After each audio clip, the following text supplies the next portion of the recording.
know, with a warm welcome to this fucking guy.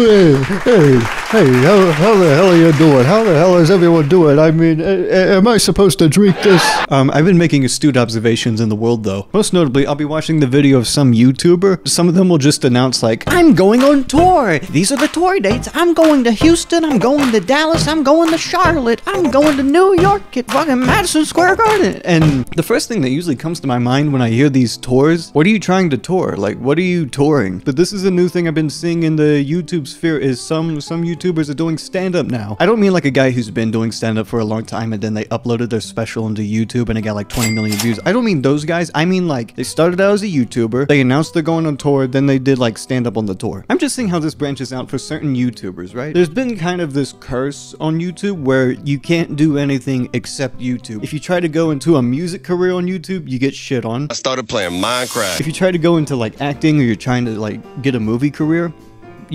yeah, and obviously there's been good music and there's been good movies from YouTubers. I'm not trying to deny that, but what I am saying is the first thing that comes into your head when you think of a YouTuber movie is Fred the movie. She hates you, man. Why can't you just get that through your head, dude? She hates you. She tells me all the time. So where does that put stand-up in the hands of YouTubers? Well, lucky me, YouTubers have been branching out into stand-up long enough that they have stand-up specials now. That's what I've been doing this past week, is I've been trying to find any stand-up specials from YouTubers I can find. I found enough to make a video out of it, so that's exactly what I'm doing. I'm just going into this out of curiosity. I'm not trying to go into this to go, oh, is someone trying to do something outside of YouTube? No, you can't! And I push them through a wall. I'm just seeing how they manage outside of the traditional YouTube bubble. What happens when they don't have an editor? The first one I want to start off with, Trevor Wallace. I'll say this, I don't like anything he does, ever, on his YouTube channel. I was in my marketing class and my professor was talking about, you can get publicity in the most unknown of places, because look at White Claw. Nobody really knew what White Claw was until this YouTuber named, Trevor Phillips came around and... White Claw's on Dave's and Wise. That's all of them, Margaret. I don't really know what seltzer means, but it sounds rich. If you look closely, you can see the barrel on that way right there. You're truly I hate his fucking humor. I hate the characters he tries to do. I hate the pacing of his videos where it's like, it's all one-liners. Like he's trying to do the punchline every single line. It fucking stinks. Like when every line you do is the punchline, it's such a fucking unfunny video. And it's all of them. All of his videos are trying to do a punchline with his fucking vacuum-sealed face. You like the lime ones? Yeah, you probably like Missionary too. It's like a parallel that does squats. It's just a carbonated acid. Pretty sure these are healthy. Pretty sure these are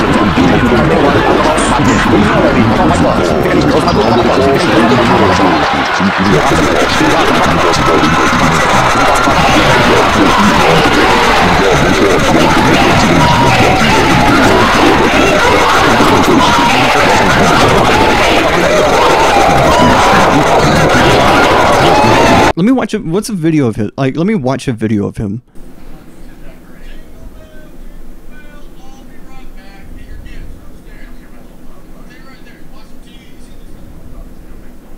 I only watched a minute of that shit. Sorry, I didn't mean it like that, but I guess I did. When I found out he did stand-up and, he had a stand-up special, I was actually optimistic about it because he can't do worse than this, in my book. He really can't do worse than these skits. I hate these skits so much. So his stand-up special is on Amazon Prime. It's called Pterodactyl. I took some notes. I took some notes of the special. Let me pull up those notes real quick. I don't remember them. So,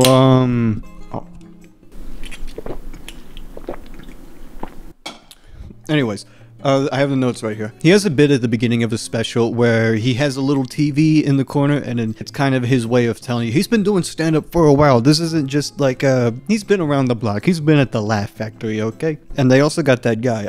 You recognize his face, Nick Schwartzen? Whoa, wait a minute. This guy doesn't believe in God? No! But as for the actual special, because I don't care about the skit that much, because you already know how I feel about his skits. I wrote down a note where he says he does not start off with the strongest material, but I don't remember, I'll be honest, I don't remember the first 15 minutes. So I was right. There was one joke I remember. He was talking about how he was recognized in Texas. I don't think he's at that level of stardom yet where you can make stand-up about being recognized. I don't really know what the theory of stand-up is, but there's a few things I've taken note of myself in order to, how do you pace a joke? How do you segue between a joke? How do you deliver a joke? How do you do these things? But yeah, looking at Trevor Wallace, I don't think he has a complete grasp of the nuances, but he knows how to segue in between a joke. He hasn't really really know how to perfectly transition things. There was one bit where he really wanted to do a joke about Floyd Mayweather, but it was in between a joke he was already trying to tell, so it went nowhere. One thing he does a lot that he still does in this special is his one-liners. He's still doing a lot of one-liners, and that can interrupt the flow of his stand-up a lot. There were moments where he thought of the funniest thing in his head, you know, as crowd work, but it didn't really flow that well. It didn't really go into another joke. It was a funny thing right there, but he didn't really know what to do with it, and it just kind of created this weird pause in between his material.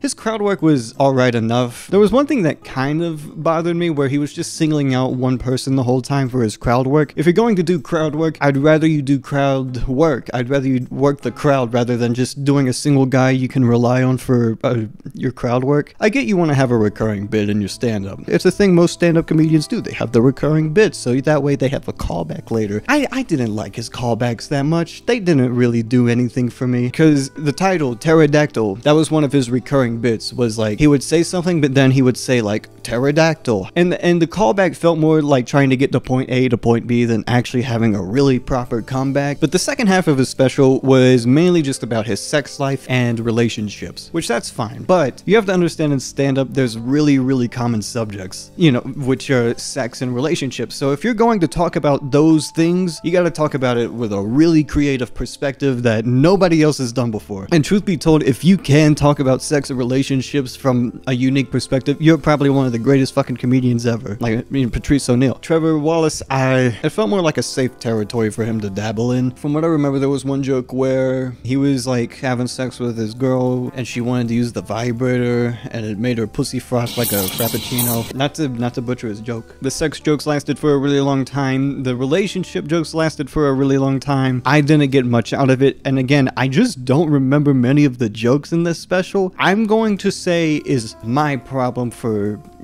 I'm not saying this is a forgettable special, but I am saying that I forgot it. There was a Mitch Hedberg joke in there too. Not stolen, but just like it was a very inspired joke, not stolen. I'd rather watch an hour of this than an hour of his skits. This to me is an improvement. Is this stand-up special funny? I didn't laugh at it, but do I think it's an improvement over his skits? Yes. This to me is like a step in the right direction for the maximum funny potential of Trevor Wallace. I feel like that was a bad first impression of like a YouTuber doing stand-up, so I want to right my wrongs, because Noel Miller uploaded a stand-up special. If you don't know Noel Miller, he's a guy. So he uploaded a special called Stop Crying, and I listened to that yesterday. I listened to it. I know I didn't watch it. Good news and bad news. The bad news is that I didn't write any notes. The good news is that I didn't write any notes for the special because I was listening to it. It's a good special. It's very apparent that Noel Miller hasn't just been doing stand-up for a while, but he's actually very educated in the art of stand-up. Anything I talked about with Trevor Wallace, Noel's a vast improvement over almost everything. His callbacks are funnier, including the title of his stand-up, because both are inspired by callbacks. My biggest compliment is the flow of his stand-up. Every joke segued into another. When he was doing crowd work, he didn't stop everything just to do that crowd work. He knew what his material was, but he was also smart enough to know how to be flexible with it. If he has crowd work here, he knows how to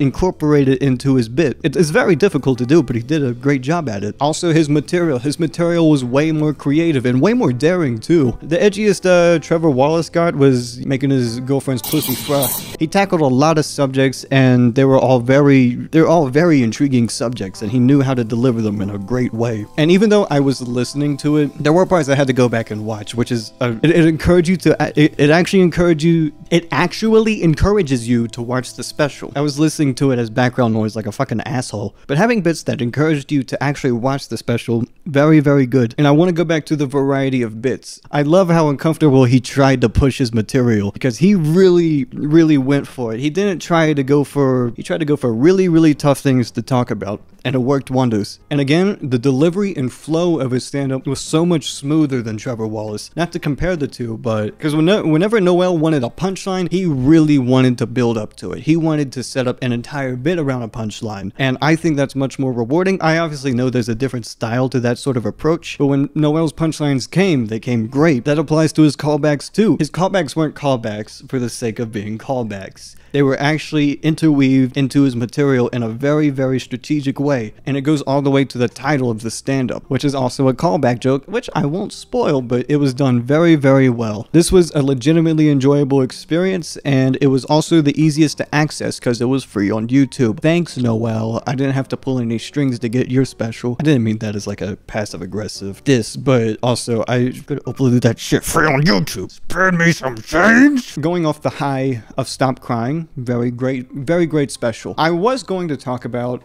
Kurtis Conner. He had a stand-up special called what the fuck was it called? Keep Busy? I hope I got that right. Here's the issue.